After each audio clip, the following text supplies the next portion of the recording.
bienvenidas en nombre de CBD, para la cual tenemos el orgullo de presentar a uno de nuestros cofundadores. Antes de pasar a presentar a nuestro cofundador, quisiera dar una breve introducción de lo que es Wiser. Por favor, la presentación.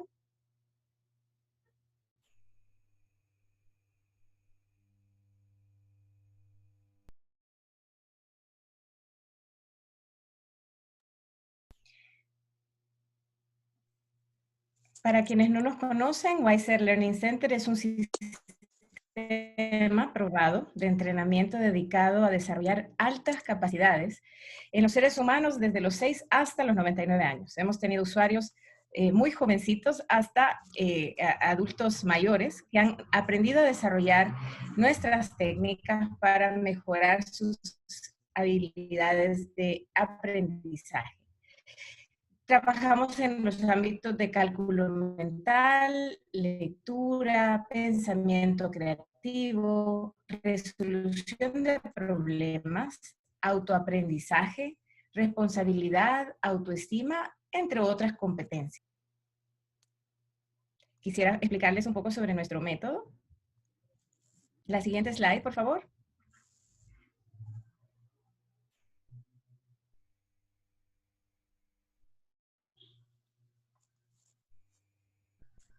Bueno, parece que estamos teniendo un poco de dificultades técnicas. Ahí estamos.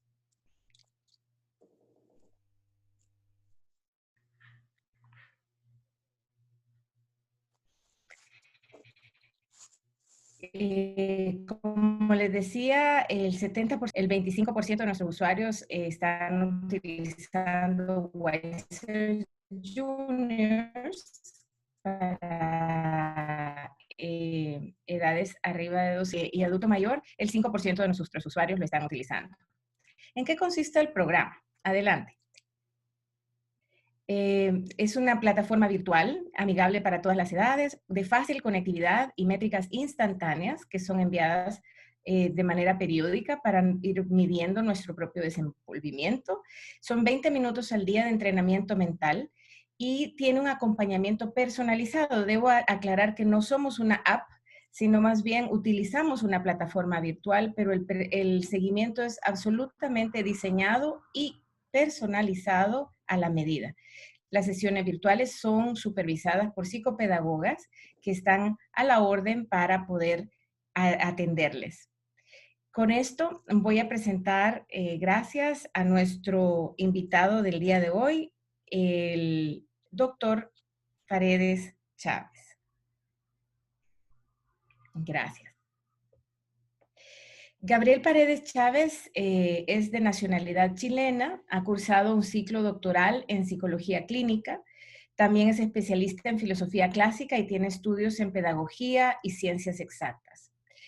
Es autor de numerosos trabajos monográficos y publicaciones, entre los cuales se incluyen temas de psicología, ética, filosofía y desarrollo organizacional. En el ámbito profesional, participó en el equipo profesional que desarrolló el programa Wiser para el desarrollo de altas capacidades en niños y jóvenes. Es catedrático y conferencista internacional. Con ustedes dejo a el doctor Paredes Chávez.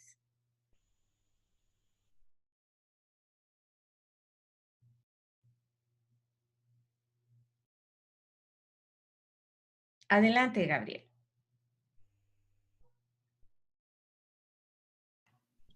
Gracias.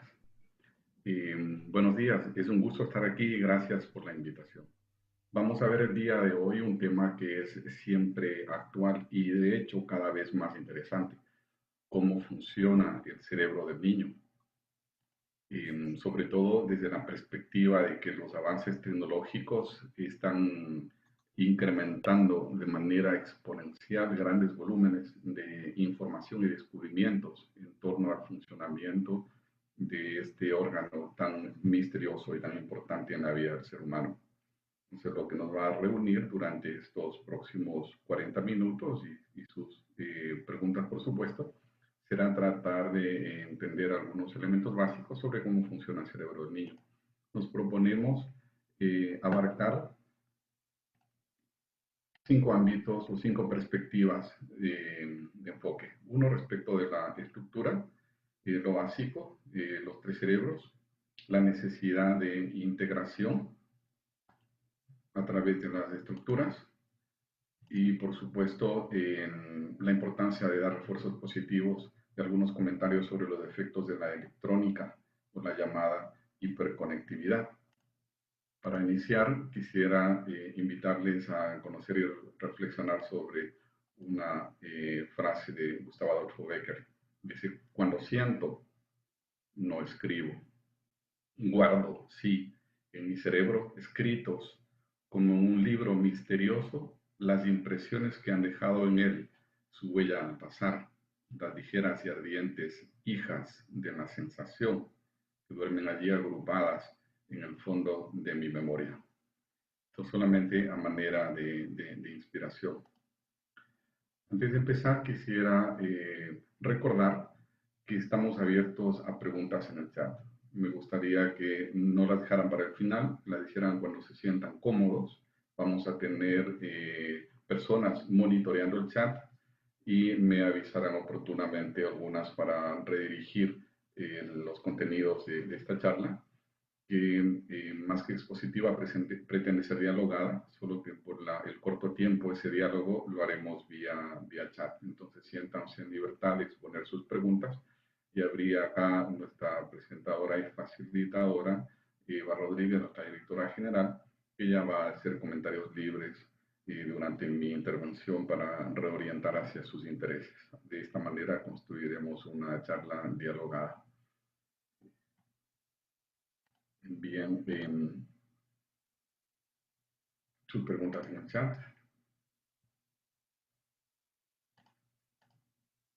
El cerebro es un órgano misterioso porque la verdad es que a pesar de todas las investigaciones todavía consideramos que es más lo que se desconoce que las certezas que nos ha inspirado. Tiene estructuras básicas, quizás su unidad estructural mínima es la neurona, ¿cierto? Que es una célula de características muy peculiares. Una de ellas, por ejemplo, es que no se reproduce. Las personas mueren con la cantidad de neuronas con las que han nacido. Tienen también, por lo tanto, una larga duración. Funciona gracias a neurotransmisores y a sinapsis. Se calcula que tenemos 86.000 millones de neuronas, o sea, muchísimas. Y pesa apenas el 2% de nuestro peso corporal y sin embargo consume el 30% del oxígeno corporal. El cuerpo está preparado, programado para anular muchas funciones, para privilegiar el funcionamiento del cerebro, o sea que no puede darse el lujo de fallar. Hay diferencias obviamente entre niños y adultos, entre hombres y mujeres. Por ejemplo, se dice que la mujer tiene 200 millones más de neuronas en el ámbito del lenguaje. Esto le faculta obviamente para un mejor manejo en ese ámbito. El hombre no tiene 200 millones más de neuronas en ninguna parte. Hay diferencias de género que son importantes. Se dice también, por ejemplo, que la mujer tiene mejor resistencia al dolor. Tiene una estructura externa, que es la sustancia gris, y una estructura interna, que es la sustancia blanca. Está constituida por neuronas gliales, que son de otra naturaleza, que hacen estructura. Curiosamente, las neuronas gliales sí se reproducen, las neuronas, la sustancia gris no, es decir, la neurona no se reproduce. Sin embargo, las neuronas gliales tienen mucho que ver con la conectividad y vamos a ver a lo largo de los nuevos estudios que la conectividad ha cobrado un rol protagónico dentro de la importancia del funcionamiento cerebral y sus productos, por así llamar, físicos, psicológicos y emocionales. De tal manera que el hecho de que la neurona glial se reproduzca nos da posibilidades de desarrollo. Es un nuevo enfoque que es interesante. Posibilidades de desarrollo prácticamente en cualquier ámbito de las facultades cerebrales. ¿El cerebro en sí es conocido o desconocido? Se conoce mucho más el cerebro ahora, pero sin embargo todavía desconocemos mucho, y particularmente del cerebro del niño. porque los últimos avances han sido permitidos gracias a la resonancia de cerebro funcional, de cerebro vivo. Y es muy difícil someter a niños a estos estudios, porque se distraen, porque no colaboran, y dormirlos o doparlos o no sería lo mismo. Y de tal manera que los grandes avances del cerebro funcional se ha dado más en el cerebro adulto que en el niño. Así que todavía conocemos poco. Las células en general nos ayudan a un procesamiento de los estímulos que provienen del mundo y del mundo interior también, generando esto una necesidad, una posibilidad de respuesta que se da gracias a las interconexiones. El cerebro básicamente es conexiones. Lo más importante es generar buenas condiciones. Los aprendizajes básicamente son aprendizajes de conexión, de conectar, hay que aprender a conectar. Necesitamos que esas conexiones sean útiles y fomentar en el niño conexiones útiles. Por ejemplo, el hecho de poder cruzar una calle, el hecho de saber que hay cosas que le favorecen y otras cosas que le representan riesgos, son conexiones útiles. Llamemos a esto conexiones funcionales. Si no crecen neuronas, sí crecen conexiones. Existe una cantidad gigantesca de posibilidad de conexiones a nivel cerebral que tienen que estimularse adecuadamente y sobre todo pasar un proceso de selección para que haya que le estamos llamando conectividad útil. Las sinapsis evolucionan, ¿no? A esto le llamamos plasticidad cerebral. Cuando nacemos, no somos una tabula rasa, un pizarrón en blanco, pero sin embargo tenemos muy pocas conexiones. Al mes se han generado ya muchas, a los 9 meses más, a los 2 años más y en el adulto mucho más. Hay un crecimiento intenso y por esto se afirma que es muy importante el nivel de educación o de estimulación que damos en el niño en los primeros años, porque tiene las posibilidades de generar conexiones que luego no las va a tener. Entonces debemos colaborar con esta estimulación cerebral en el niño para que pueda generar muchas sinapsis. Cada sinapsis es un conocimiento, cada sinapsis es un desafío. Por ejemplo, ¿cuánto es 1 más 2? Buscamos la neurona del 1 entre la serie numérica, buscamos la neurona de 2 y vemos cómo se relacionan mediante un juego. Esto quiere decir que toma tiempo y al final concluimos que se ha generado una nueva sinapsis que es 3. El niño va construyendo sinapsis del edificio conceptual, se va construyendo. Identificamos un algo dentro del entorno que me causa una emoción especial y le vamos a llamar madre. Y identificamos una necesidad, que es un dolorcito en la barriga, que le vamos a llamar hambre. Luego estas dos células interaccionan entre sí y nace el concepto de alimentación. Y así va construyéndose el edificio conceptual. Al principio hay una gran plasticidad, pero esa plasticidad va disminuyendo con el pasar del tiempo. No tenemos las mismas posibilidades de aprendizaje desde el punto de vista neuronal en la niñez que en la adultez. Por eso existe Gabriel, un fenómeno, ¿sí? perdona la interrupción. ¿Cómo, solo conociendo este proceso de 0 a 2 años y luego de 2 a 4 años, me parece importante saber qué cosas hacemos los adultos para promover este proceso o qué cosas podemos hacer para disminuir este proceso? No sé si nos puedes explicar. Estimulación, exponernos a muchas posibilidades de aprendizaje, exponernos a muchos desafíos, exponernos a muchas cosas difíciles de lograr, generar experiencias nuevas, casi en cualquier ámbito, tanto en el ámbito físico, deportivo, como relacional, como de aprendizaje propio, interno, emocional, tratar de entender mejor nuestro mundo emocional o entender el mundo externo. Y va a la parte del desarrollo del lenguaje. ¿Cierto? El hecho de que podamos discriminar, por ejemplo, muchos tipos de verdes y a cada uno de ellos ponerles un nombre distinto, es algo que enriquece este tejido neuronal. Pensemos que cuando no se permitía el estudio de la medicina, por ejemplo, del cuerpo humano vivo y se consideraba sacrílego incluso hacer las autopsias o necropsias, el conocimiento de la medicina era ínfimo. Entonces las palabras que se involucraban en el tratamiento médico de las personas eran pocas, quizá no llegaban a un centenar. En la actualidad hay 100.000 palabras envueltas en la gestión médica del ser humano. Entonces, esa riqueza de palabras también hace reflejo de una riqueza conceptual y, por supuesto, hace reflejo de una riqueza neuronal que está detrás de eso. Pues esta construcción, yo diría que es un poco, le llamaría quizá urgente, porque así como existe la plasticidad neuronal, existe la poda sináptica. Y el cerebro refuerza solamente los aprendizajes que se usan. Y eso es lo que vemos en la imagen. Al Mm. principio tenemos un niño con muchas posibilidades de construcción sináptica, pero que van disminuyendo o desapareciendo las posibilidades por Tenemos una una llamada. pregunta de parte de Sí. Norma. Gracias, Norma. Dice, ¿en la vida del ser humano existen 3 podas sinápticas? Es un proceso continuo la poda. No podríamos decir que existen 3 o 4, sino que es un proceso continuo. Y básicamente es el concepto, que lo que no se usa se atrofia. Un poco ese es el concepto. Claro, de tal forma pudiésemos hacer entonces, lo pregunto desde la, la práctica, no conozco el tema, ¿cómo podemos entonces, se trata de así como tú dices, así como se desarrolla un músculo en lo físico, también en lo mental se puede desarrollar un músculo si se usa a menudo. Sin duda alguna. Podemos hablar de que esta sinapsis, que en el cerebro se calcula de 500 billones de sinapsis, es gigantesca, se da gracias, por ejemplo, a la mielina. Y aquí viene un poco el comentario a lo que me acabas de plantear.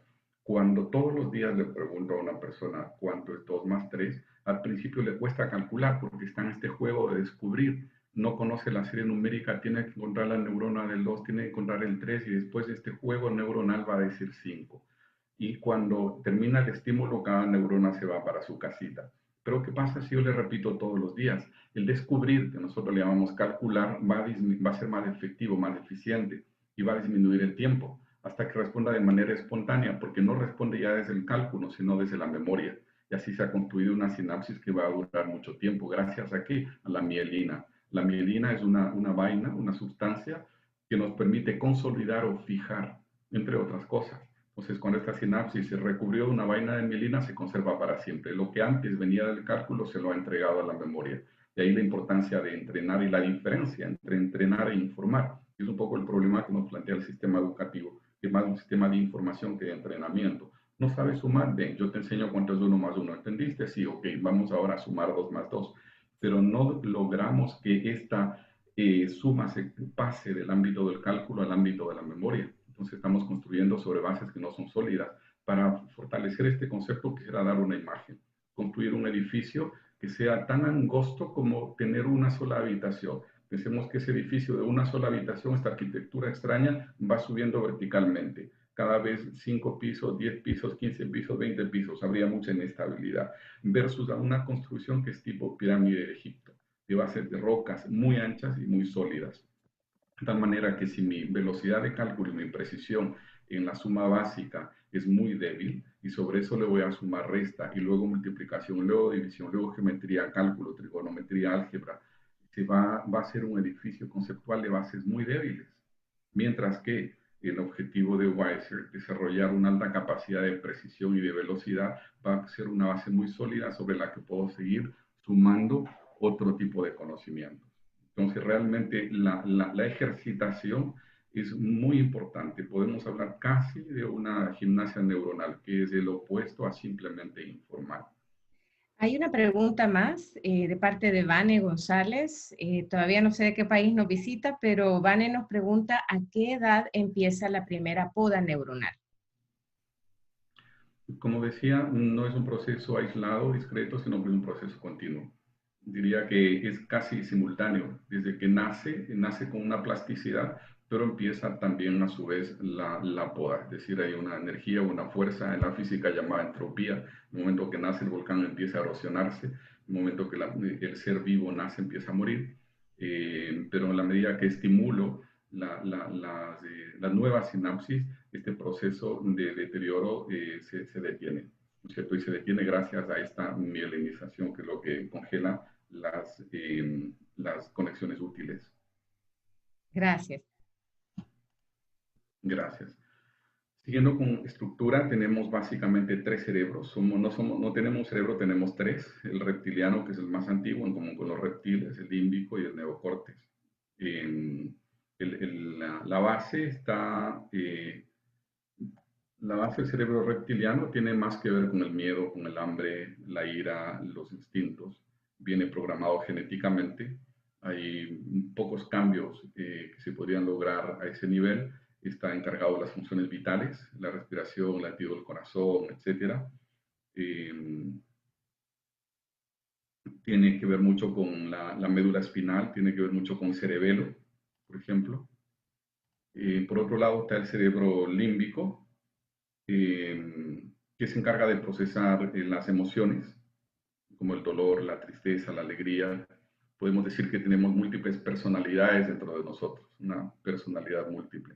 Y el neocórtex, que tiene que ver con el pensamiento lógico, la razón, el lenguaje, la planificación, la imaginación y las ideas superiores del ser humano. Vamos a referirnos a otro punto que es importante, el tema del sueño. Perdón, Gabriel, solamente sobre el tema de estos tres cerebros, ¿cómo desarrollamos el límbico, que me imagino se da de manera natural, pero como padres, ¿qué podemos hacer para que se dé un desarrollo, diría, parejo o integral de estas tres áreas? En cuanto a desarrollo, la premisa más interesante es que sea un desarrollo global. Es decir, necesitamos tener un desarrollo de manera integral. Esa es como la mayor aspiración en, en cualquier ámbito prácticamente. Entonces, tenemos que, yo diría que también se trata un poco de respeto, en el sentido que no se trata de que uno gobierne a otro, sino que puedan convivir como un pequeño estado, cada uno de acuerdo a su naturaleza y sus propias necesidades, las estructuras humanas. Por ejemplo, por poner un ejemplo, la emoción y el pensamiento. Habitualmente pensamos la imagen de que el señor emoción está con el señor pensamiento sobre una mesa jugando fuerzas, ¿cierto? Con las manos tratando de jugar vencidas y que el más fuerte va a tener prerrogativa, pero no es precisamente así. El pensamiento no tiene, carece de fuerza frente a la fuerza, la potencia de la emoción, entonces no lo va a vencer por la fuerza, por así decir. El rol del pensamiento es la comprensión profunda. El pensamiento, la emoción siempre va a presionar, siempre va a insistir, mientras la razón o el instinto, por ejemplo, siempre va a resistir, la emoción siempre va a insistir. Y si solamente le dejamos eso al ámbito de la fuerza, vamos a ser vencidos continuamente. Entonces, hay que respetar cada uno su función, cada uno su motor, su aporte. Podemos permitirnos un gran desarrollo emocional, lo cual sería muy recomendable, a la vez de un gran desarrollo en el ámbito del pensamiento, la imaginación y nuestra capacidad de comprensión profunda del mundo. Gracias, Gabriel. Sería la recomendación. En cuanto al sueño, es importante, en primer lugar, porque cuando se duerme suceden cosas que son necesarias. Una de ellas que se secreta la hormona del crecimiento, lo cual es fundamental para los niños. Si queremos que se desarrollen bien, el crecimiento no solamente de estatura, sino es desarrollo o maduración de los órganos en general. Y por otro lado también, durante el sueño, el sistema inmunológico, después de 2 o 3 horas de empezar a dormir, llega a su óptimo.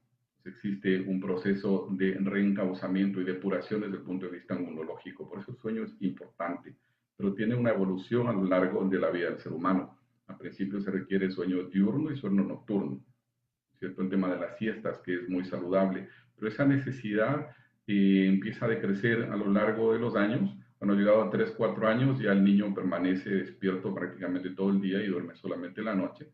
Y finalmente en la adolescencia ya termina esa necesidad de desarrollo orgánico porque los órganos están maduros y no dependemos tanto de la excreción de hormona de crecimiento. En general se recomienda 8 horas como mínimo para mantener una vida saludable. Hay personas que requieren menos y pasada la adolescencia ya es un poco menos importante la necesidad de sueño.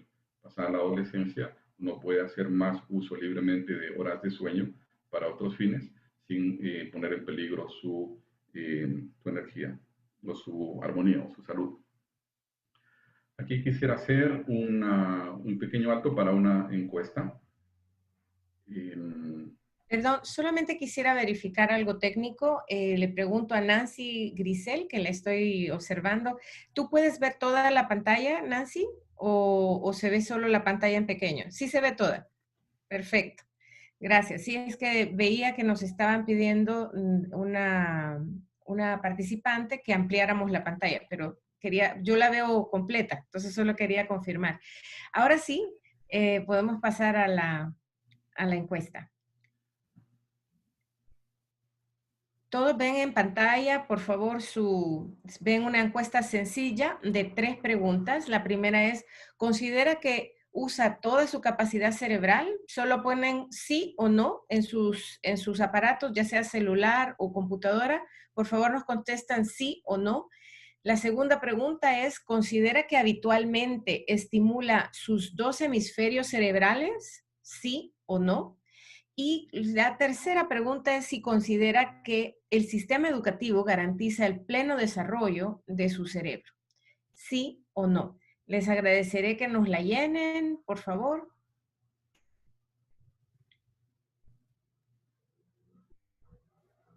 Veo que María Cochimbo nos está contestando en el chat sí o no. Les pediría que si lo contestas justo sobre la encuesta, porque eso nos va a permitir, gracias, poder sacar el porcentaje de respuestas de manera inmediata.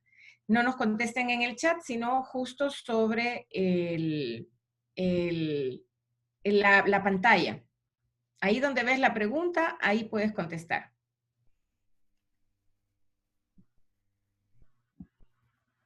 Y al final de contestar, en el botón de abajo, donde dice Submit, le dan un clic para enviar su respuesta. Gracias, muchas gracias, Arminda.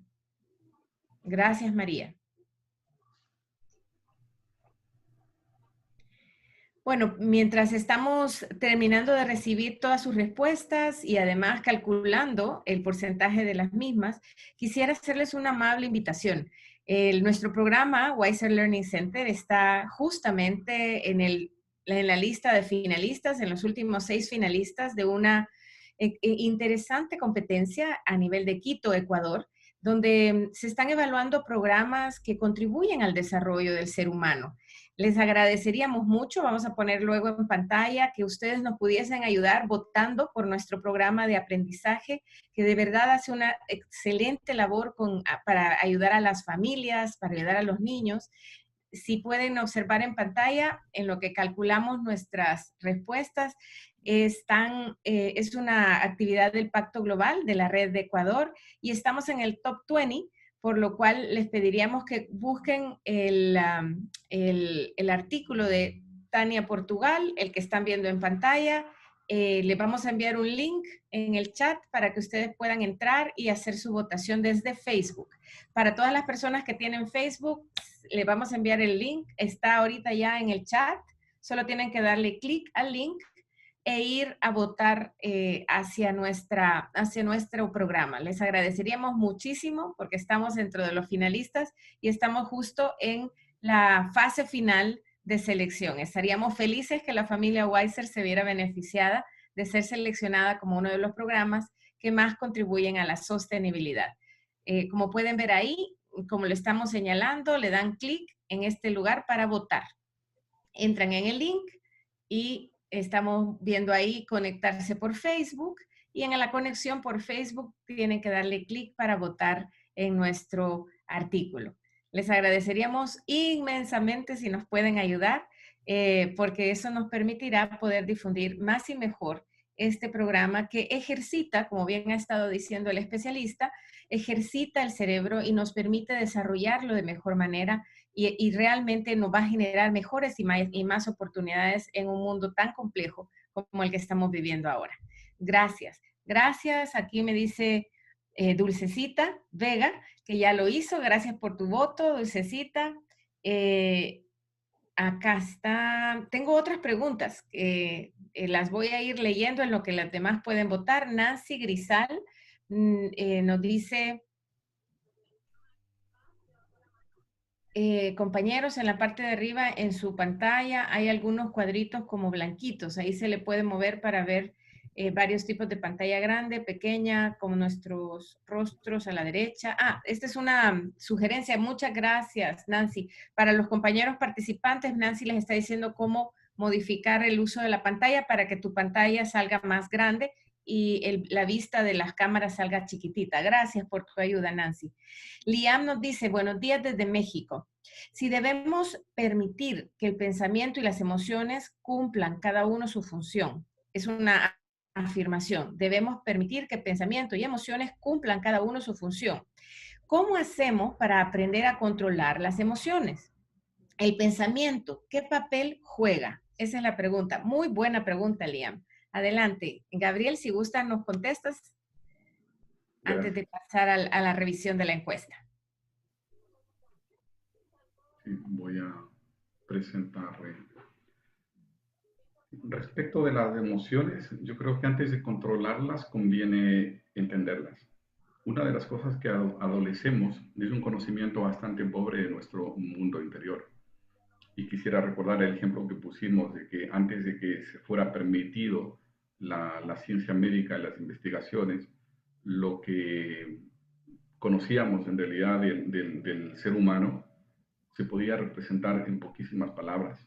En la actualidad exige tantos años de estudio que un médico con especialidad puede estudiar fácilmente 10 o 12 años de estudio e involucra 100.000 términos distintos que requieren una comprensión precisa y exacta. Algo similar tiene que ocurrir no solamente respecto de las emociones, sino del mundo interior. Antes de continuar con el tema, quisiera utilizar lo que nos están proyectando, que es los resultados de la encuesta. Considera que usa toda su capacidad cerebral. Casi el 80% de las personas dicen que no. Considera que habitualmente estimula sus dos hemisferios cerebrales. Aquí un poco más de una respuesta optimista, un poquito más allá de la mitad. Dicen que no, está casi empatado. Y considera que el sistema educativo garantiza el pleno desarrollo cerebral de su hijo y casi el 90% dice que no. Y efectivamente es así. No utilizamos toda Quisiera nuestra comentar, capacidad. Gabriel, y esto es algo interesante para poder conversar. Nos encantaría estar de manera presencial para escuchar sus comentarios sobre sus respuestas, sí o no. Pero quería comentar, Gabriel, cómo es de importante precisamente el desarrollar, ya que el sistema educativo per se genérico, que es más masivo, no desarrolla esto. Es importante que busquemos estas alternativas para hacer este gimnasio personal con nuestro propio cerebro. No solamente se trata de desarrollo, sino también se trata de coherencia, porque el desarrollo y la práctica y la ejercitación es un proceso que toma tiempo. Desarrollar mi músculo, aprender a conducir un auto o manejar un teclado, escribir con todos los dedos toma tiempo. Pero también hay cosas que son cuestión de decisión, o llamaría también de criterio. Y quiero poner el siguiente ejemplo. Imaginemos que tenemos 20 personas dentro de una sala.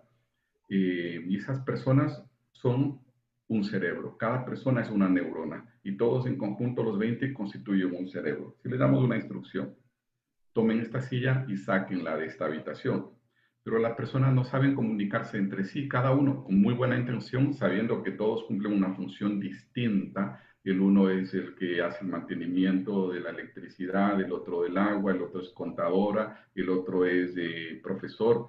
Entonces, cada uno desde su rol y perspectiva va a tener una interpretación de la orden o del pedido. De tal manera que con buena intención empezarían conflictos, ¿no es cierto? Uno va a querer jalarlo hacia la izquierda o por la derecha, uno quiere sacarlo por la ventana, otro por la puerta.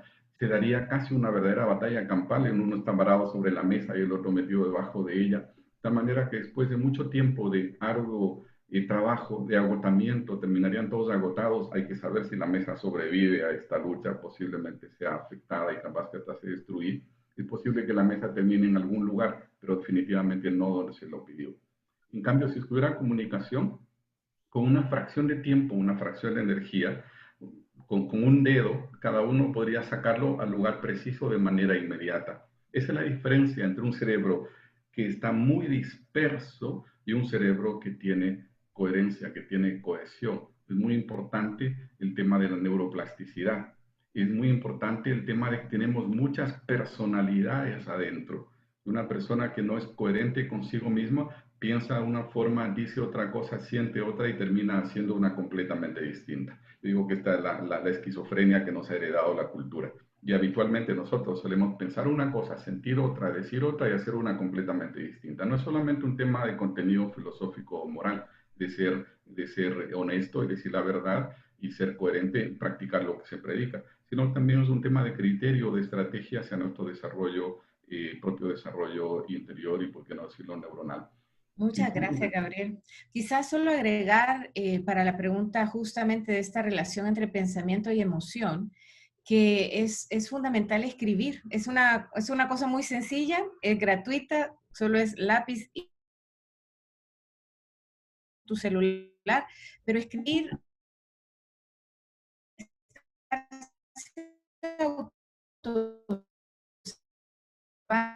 de ver qué siento y qué pienso, mi,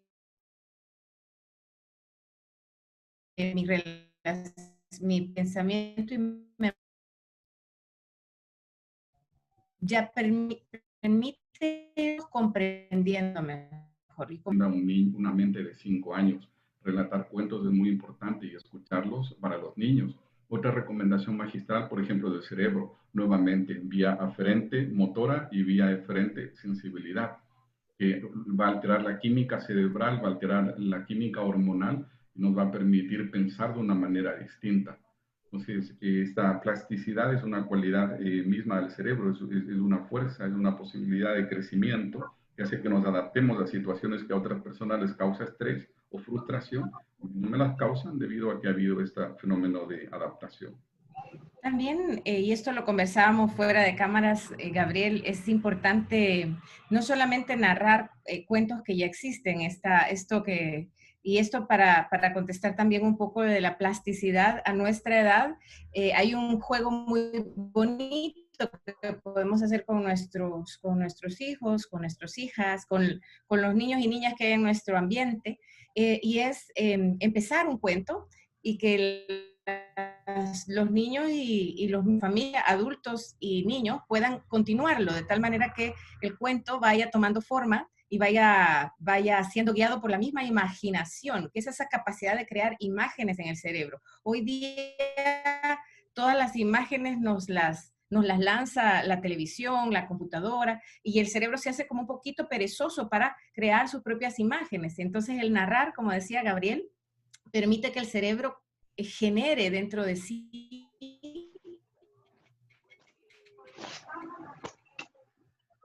imágenes y pueda imaginar. Tengo una pregunta más, Gabriel. Sí. La pregunta es de parte de Claudia de Ábalos. Dice, ¿cómo saber o qué hacer para estimular nuestro cerebro? Y Claudia, si quieres, puedes poner tu micrófono y nos dices, ¿nuestro cerebro, el de los papás o el cerebro de los niños? Para estar más claras. Comenzamos con la pregunta general, pero Claudia, bienvenida para que nos amplíes tu pregunta. Sí, sería el de los dos, de cómo estimular el cerebro de los niños y cómo estimularnos nosotros mismos. Porque todo eso nosotros a lo largo de nuestra vida en el colegio no nos enseñan a estimularnos. Entonces, ¿qué podemos hacer nosotros como adultos? Y también cómo les podemos enseñar a nuestros hijos. Claro, claro, excelente. Excelente. Gracias. Las dos grandes funciones que hay que cuidar es lenguaje y abstracción. ¿Por qué abstracción? Una de las herramientas para desarrollar la abstracción es la capacidad de cálculo, claramente. Pero la abstracción es la que nos permite representarnos el mundo. Y eso es como tener un ancho de banda cortito o un ancho de banda muy grande. Dos personas asisten a una clase. El uno sale con una cantidad de conocimiento muy corto y el otro sale con una cantidad de conocimiento muy grande. Y ambos recibieron exactamente la misma clase. Lo que varió es su capacidad de abstracción, de representarse el mundo. Las cosas más importantes son abstractas: la belleza, la justicia, los valores, la religión, la idea de Dios, las propias expectativas, ¿no es cierto? La trascendencia, lo que yo pienso hacer de mí en el futuro, la innovación, la creatividad, la invención, la capacidad de planificación, son hijas de lo abstracto. Entonces hay que cuidar esas dos cosas, estimular la abstracción y por supuesto estimular el lenguaje. Las lecturas están muy bien, las conversaciones están muy bien, el tomar como un desafío la convivencia está muy bien. Pero voy a plantear otro tema muy específico y puntual, sobre todo orientado a los niños, el tema de las expectativas. El cerebro Perdón, es tan Gabriel, plástico que solamente, llega...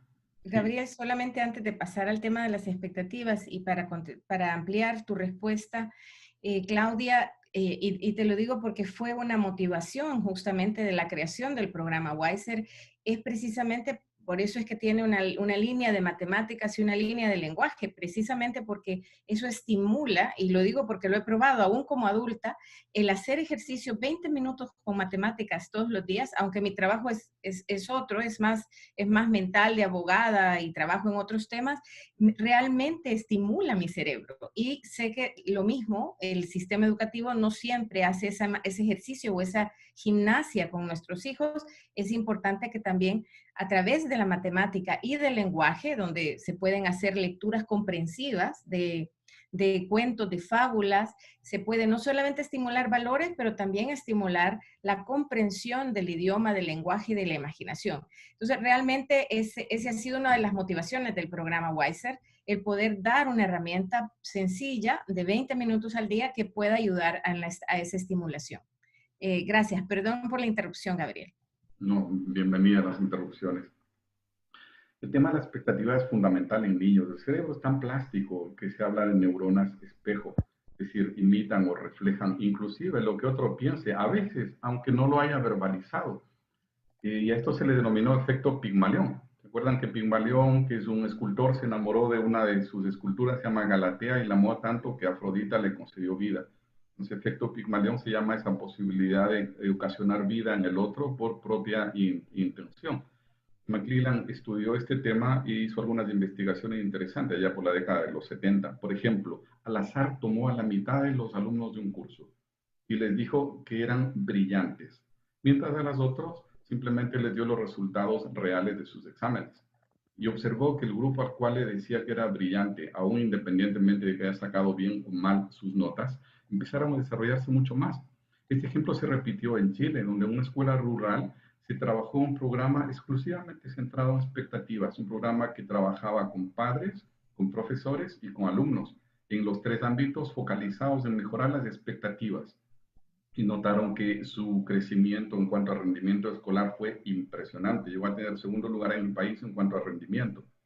Lo que nosotros pensamos de nuestros hijos, las etiquetas que solemos ponerles, no, él no sirve para esto, no, el otro no puede calcular, no, él se va a dormir, no, si no sabe atender, si es disperso, es hiperactivo, que sé yo, le ponemos una serie de etiquetas que lo van a condicionar, porque si le dijo a mi hijo, tú no puedes, él va a consolidar eso en su cerebro y no va a poder, sobre todo porque yo soy una persona que tengo especial significación para él. Así que aun cuando sea un poco falso, digo porque no, también el enseñar falsedades no es pedagógico, pero sí un tema de perspectiva. Yo tengo que generar expectativas altas respecto de mi hijo para que él tenga expectativas altas respecto de sí mismo. Y eso está demostrado científicamente que funciona. Gracias, Gabriel. Aquí tengo una pregunta y un comentario. La pregunta es de Rosaura Posadas. Rosaura luego nos dice de qué país nos escribes. ¿Es posible, dice Rosaura, identificar la dominancia cerebral en niños? Esa es la pregunta. Y luego escucho tu respuesta y paso luego a leer un comentario de Patricia. Rosaura nos dice, Posadas nos dice que nos escribe desde El Salvador. Y la pregunta nuevamente es si es posible identificar la dominancia cerebral en los niños.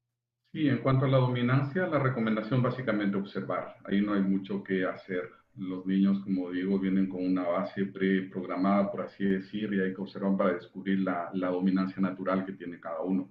Y hay que, se pueden hacer muchos juegos, inclusive inventados, que mire a través del agujero de la llave de la puerta y ver si lo hace con el ojo izquierdo o con el ojo derecho. Cuando va a escuchar algo, se acerca al oído izquierdo, acerca al oído derecho. Si está en posición de pie, cuando empieza a caminar, primero mueve el pie izquierdo o el pie derecho. Cuando va a tomar un juguete, primero toma la mano izquierda o la mano derecha. Entonces, de esa manera vamos a poder observar. Sobre eso no debe haber estrés o preocupación. Hay que dejar que las cosas sean como van a ser. No tener preocupación de que, uy, va a ser izquierdo, prefiero que sea derecho. No, no, prefiero que sea izquierdo. No hay elección. debemos dejar simplemente que se manifieste las cualidades del niño, porque la contradicción de la lateralidad causa así efectos que no son deseables. Gracias, Gabriel. Y de hecho hay juegos muy sencillos para ir estimulando la conexión. Lo que sí podemos hacer es estimular la conexión entre ambos hemisferios, y hay ejercicios y juegos muy sencillitos como justamente entrecruzar los brazos y hacer tapping con ambos lados. Hay pequeños juegos que pueden ayudar. Y justo sobre juegos, Patricia nos dice, para estimular la abstracción es importante conocer el nivel de pensamiento del niño, sus intereses y lo que ha aprendido y cómo lo ha aprendido. Y es ir con juegos mentales, mapas mentales, lecturas, comentar las lecturas. También dice juegos que cambien al inicio o que cambien al final, juegos de anticipación en la lectura y de resultados matemáticos. Esto en realidad nos lleva a un planteamiento como adultos de qué tanto tiempo. Gracias, Patricia, me parece excelente tu sugerencia, porque también nos pone a los adultos en la posición de, aunque estemos cansados, cómo nos renovamos y cómo aprendemos nosotros también a renovarnos después de un día de trabajo, cansados, o en un fin de semana donde tenemos además cosas que hacer en la casa, hacer un espacio para divertirnos jugando y no solamente recurrir a la televisión o a la computadora, sino divertirnos jugando en familia. Creo que esos son elementos y hábitos familiares que debemos promover en estos momentos, y haciendo un espacio para hacer estos juegos inteligentes. Creo que nuestros hijos y nuestras hijas nos lo van a agradecer. Así que muchas gracias, Patricia, por tu recomendación. Javier González dice, entonces hablamos más de ritmos de aprendizaje y no de estilos. Saludos desde México. Gracias, Javier. Existen estilos, por supuesto, como también existen ritmos. Inclusive existen diferentes tipos de inteligencias. Todos estos temas son mucho más útiles en la práctica que provenientes de una investigación científica. ¿A qué me refiero? Por ejemplo, se está muy cuestionado el tema de inteligencias múltiples, en el sentido de que no corresponde a verdaderas investigaciones científicas. Se habla más bien de que es una inteligencia aplicada a diferentes actividades o diferentes eventos, y que no hay suficiente demostración experimental como para hablar de que sean básicamente diferentes los tipos de inteligencia, sino más bien que es una sola inteligencia aplicada a qué. Entonces, respecto de los estilos de aprendizaje, debe también estimularse una gran variedad. Pensemos que una persona que está, por ejemplo, en capacidad de convivir de manera armónica con muchos tipos de personas, una persona que está menos expuesta al dolor, menos expuesta a la neurosis y menos expuesta al fracaso. Entonces, esta idea de una formación global, digamos, a la cual nos plantea como el desafío la convivencia, enriquece o fortalece mucho a las personas antes de que dejar que se especialice.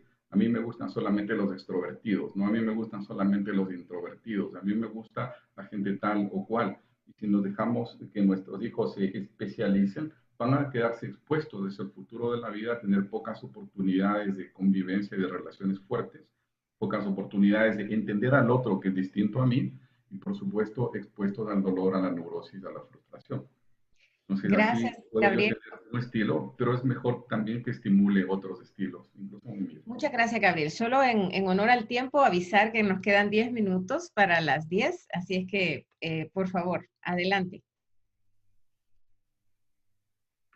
Es importante hablar de inteligencia hormonal, por ejemplo.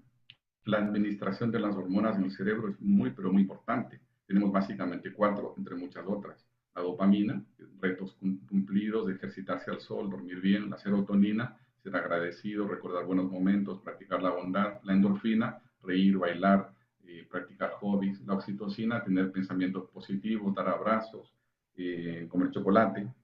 ¿Cierto? Las hormonas son el combustible del cerebro. Se puede hablar de una inteligencia hormonal en el sentido, por ejemplo, de una investigación que hace este personaje, ¿cierto? Que es el doctor Harry Harlow. Cuando él, investigando otra cosa, notó que cambiaba significativamente la conducta de los monos recién nacidos cuando se los desvinculaba de su madre, incluso llegando a la muerte. Y él empezó a experimentar con madres sustitutas para poder controlar la investigación, y se dio cuenta de que un mono, cuando permanecía unos minutos junto a su madre sustituta, lograba un equilibrio hormonal que le permitía no solamente tener salud, sino crecer y aprender y explorar en su entorno. Mientras que el que no tenía este contacto era débil en salud, pues podía incluso hasta morir, no tenía ninguna necesidad de aprendizaje ni de exploración. Entonces, de aquí se sacan muchas conclusiones. La importancia de administrar de manera inteligente la química hormonal del cerebro.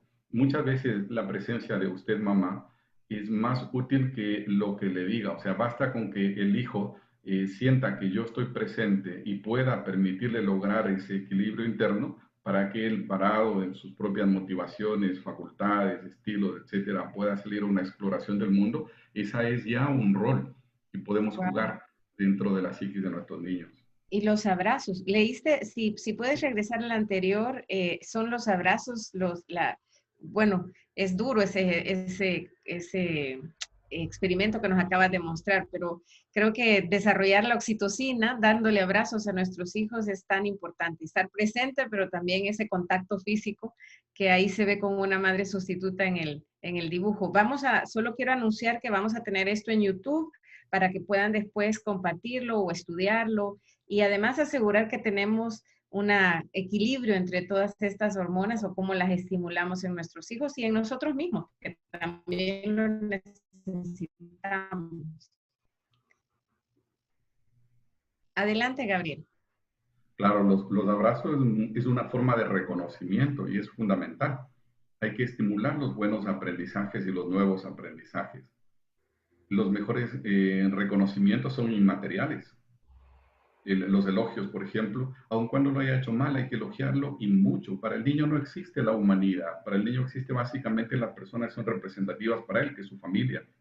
Y que su familia lo valore y lo reconozca es fundamental. Y con mucha más frecuencia de la que lamentablemente por cultura estamos acostumbrados. Debería ser a diario y muchas veces en el día. Qué bien lo haces, eres excelente, me gusta cuando haces eso.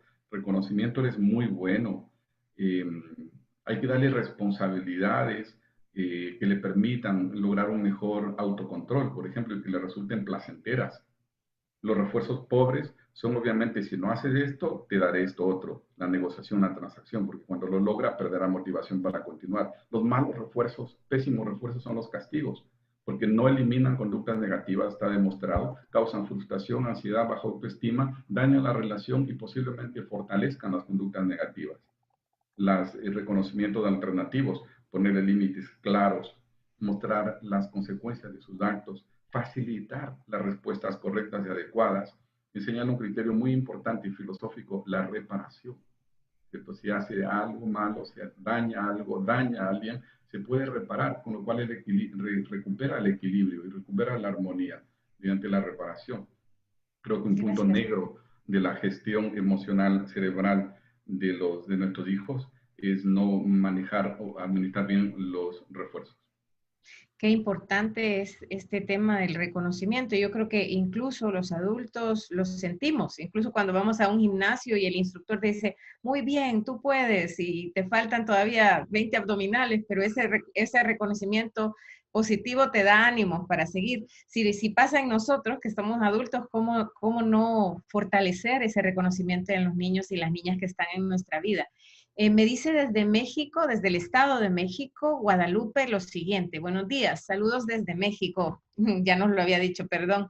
Dice, de acuerdo a lo comentado, independientemente del estilo de aprendizaje del alumno, su cerebro necesita la estimulación visual, auditiva y kinestésica de forma conjunta. Pregunta esto Guadalupe desde México. De forma conjunta es sin duda alguna el camino a seguir.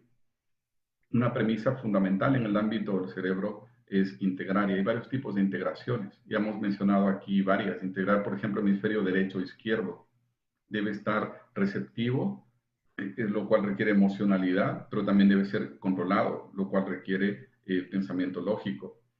Hay ejercicios que ayudan a esto. El contar historias, por ejemplo, es algo que integra mucho cerebro izquierdo y derecho. La motricidad, el ejercicio, el deporte, los jóvenes también, por supuesto, lo hacen. La estimulación bilateral también, por supuesto, lo hace. También hay que integrar o vincular de manera vertical. por ejemplo, la parte emocional con la parte de pensamiento lógico. Hacerle que él razone, por ejemplo, entre los motivos y sus apetitos. Mira, aquí está el dinero para comprar tu juego electrónico, pero si lo ahorras, puedes comprarte la bicicleta. Decide y mostrarle las alternativas, por ejemplo, que él pueda elegir entre la simple emocionalidad y la planificación, midiendo los resultados de sus decisiones. Excelente. Integrar los recuerdos, ¿cierto? Recapitular, retrotraerlos, hablar de ellos. Hay muchos recuerdos que los niños siempre se los ve felices y sonrientes, pero tienen recuerdos dolorosos, tienen experiencias traumáticas. De hecho, la teoría del trauma nos dice que son recuerdos infantiles que se trasladan o transportan toda su emocionalidad, todo su contenido psíquico, lo traen al presente. Es un puente de dos orillas. La una es la experiencia infantil y la otra es la experiencia presente. De ahí surge el trauma. Por lo tanto, y a veces se nos queda atorado se nos queda atorado el recuerdo y no lo hemos logrado digerir. Exacto. Lo que tú estás diciendo es que para que se nos desatore el recuerdo es importante escribirlo, narrarlo para irlo procesando. Eso es lo que nos estás sugiriendo, Gabriel. Exacto, y el conocimiento de sí mismo es una de las grandes deudas de la cultura contemporánea. Ya por ahí algunos autores nos dicen que Google conoce más de nosotros que nosotros mismos y lo que recomienda es meditar, mindfulness. Eso es lo que este autor tenía a la mano cuando hizo su reflexión, pero yo diría que más que mindfulness es filosofía, por ejemplo, la posibilidad de explorarse dentro de sí mismo de manera integral y respetuosa.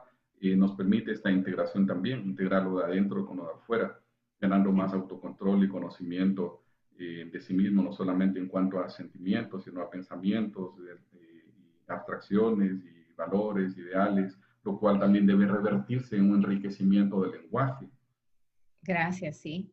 Me acaban de avisar justamente que las 68 personas que están participando, que entiendo que han dejado sus datos, tienen acceso a un diagnóstico gratuito, a un diagnóstico gratis de Wiser Learning Center. Solo tienen que asegurarse que su número de WhatsApp y su número y su correo electrónico de esta promoción de diagnóstico gratuito.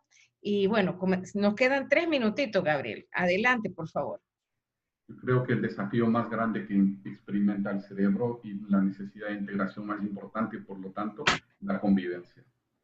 Debemos comprender que los conflictos son parte de la vida, no de la muerte. Los conflictos son buenos, no necesariamente son malos, que pueden tener un poco de dolor porque representan desafíos, nos sacan del statu quo, pero es necesario enseñar a los niños la cortesía, es necesario aprender a los niños la tolerancia, respetar al otro sin ceder a sus propias aspiraciones, aprender a negociar sus facultades sociales, sobre todo un mundo que está viviendo el llamado tsunami demográfico. Yo creo que este siglo, en el cual tenemos ya 7.000 millones de personas, y hablo de siglos, 100 años, hasta el año 2100, va a tener como gran desafío el tema de la convivencia. Entonces, no podemos formar a los niños como yo quisiera haber sido formado cuando fui niño, porque estaríamos cometiendo graves errores. Hay que formarlos para el mundo que ellos van a tener que vivir.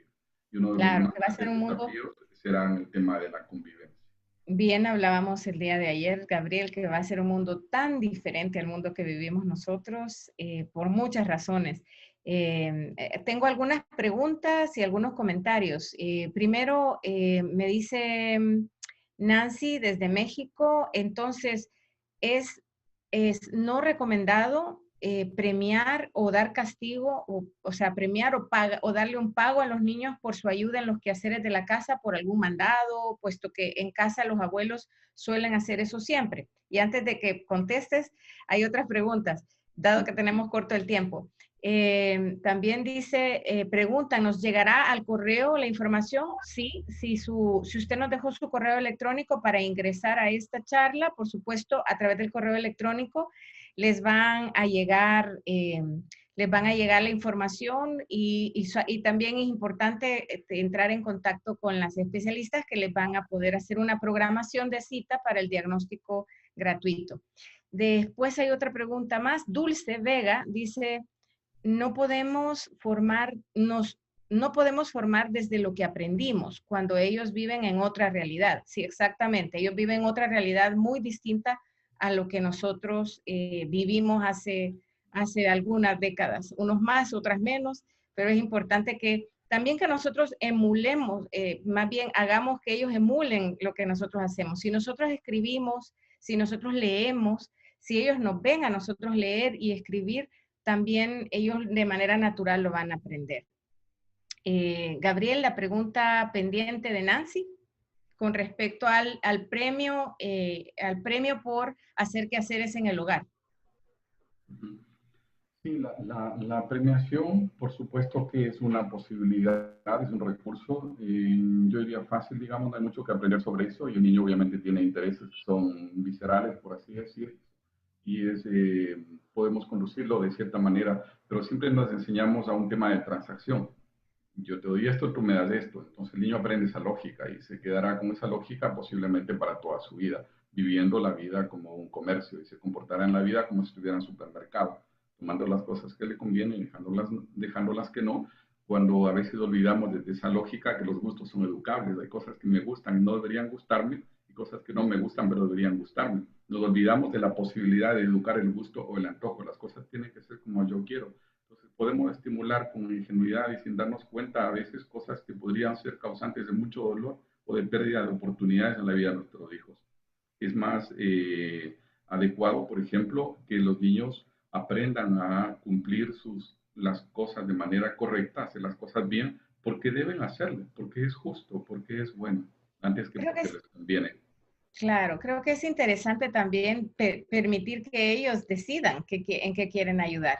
Teníamos un ejemplo de una niña que había aprendido justamente a ayudar a la hora de quitar los platos de la mesa, y también ella misma aprendió a calcular en el microondas, a poner el tiempo en el microondas para autorregularse cuánto tiempo quería ver Netflix, por ejemplo. Pero esas ideas surgieron de una conversación y más que de una petición directa. Nos queda ya, se nos ha acabado el tiempo, se nos ha quedado corto. Les voy a pedir unos 3 minutitos más para que cierres la idea, Gabriel. Vayamos cerrando. Ha estado genial las participaciones. Estamos muy felices por los consejos, las ideas, las preguntas de todos ustedes a través del chat. Adelante, Gabriel, para ir cerrando, vamos a pasar a la última idea. Cuidado con la hiperconectividad, es la última idea que quisiera dejar acá, porque la tecnología no es buena a priori y a los niños les causa alteraciones a largo plazo realmente severas, limitan de manera dramática las posibilidades potenciales de desarrollo, bloquean el lóbulo frontal a corto plazo, alteran el estado anímico, la cognición, la conducta, el sueño. Es un problema realmente severo que enfrentan nuestras generaciones. Tiene que ser muy dosificado, no ingresar la tecnología tempranamente a su edad. Antes de eso debemos asegurarnos que estas construcciones sinápticas queden sentadas muy buenas bases, con tema de lecturas, de juegos, de ejercicio, de convivencia, de aprendizaje de sí mismo, del propio conocimiento, del manejo de las emociones, y que el acceso a la tecnología sea limitado y controlado. La tecnología no es buena a priori, es cómoda, lamentablemente ese es el problema, pero también genera adicción y causa mucho daño si no es adecuadamente dosificado. No es mala, hay cosas buenas, pero tienen que ser dosificadas y administradas de manera inteligente. Gracias, Gabriel. De hecho, precisamente por eso este sistema Wiser es solo 20 minutos además, no tienen idea de la diferencia que hace cuando tiene una adecuada supervisión y apoyo familiar. Es fundamental porque además refuerza positivamente la autoestima, la autorregulación, y es importantísimo. Se nos ha quedado corto el tiempo. Justamente estoy viendo, me preguntan cómo podemos ser parte de Wiser. Por supuesto, la familia Wiser está abierta a crecer. Todos los que han participado en el taller van a recibir invitaciones. Tenemos un taller cada mes y obviamente el diagnóstico gratuito te puede permitir conocer las diferentes formas de empezar a ser parte del sistema Wiser que está en toda Latinoamérica. Gracias a todas y a todos por su participación. Por favor, no dejen de comunicarse al WhatsApp. También se lo vamos a mandar por correo electrónico. Es el 7842-8888. Y muchísimas gracias. De verdad les deseamos mucha salud y además que puedan poner en práctica en la medida de sus posibilidades tengan la posibilidad de tener un tiempo cada fin de semana y cada día con sus hijos y sus hijas, es lo mejor que les podemos dejar, es esa presencia. Están viendo en pantalla los países en los que estamos y además las diferentes áreas en donde estamos creciendo y además los números de contacto para que ustedes puedan hacer llegar, le pueden tomar una foto a la pantalla, pero igual se lo vamos a hacer llegar por correo electrónico y a los WhatsApp que ustedes nos han hecho llegar. No se pierdan, el próximo mes de septiembre tenemos excelentes nuevas oportunidades de hacerse o de afiliarse al programa Wiser y también tendremos una interesante charla gratuita como todos los meses, el último sábado del mes. Bien, así es que reserven este mismo horario dentro de un mes, el último sábado de septiembre estaremos con ustedes. Gracias. Gracias.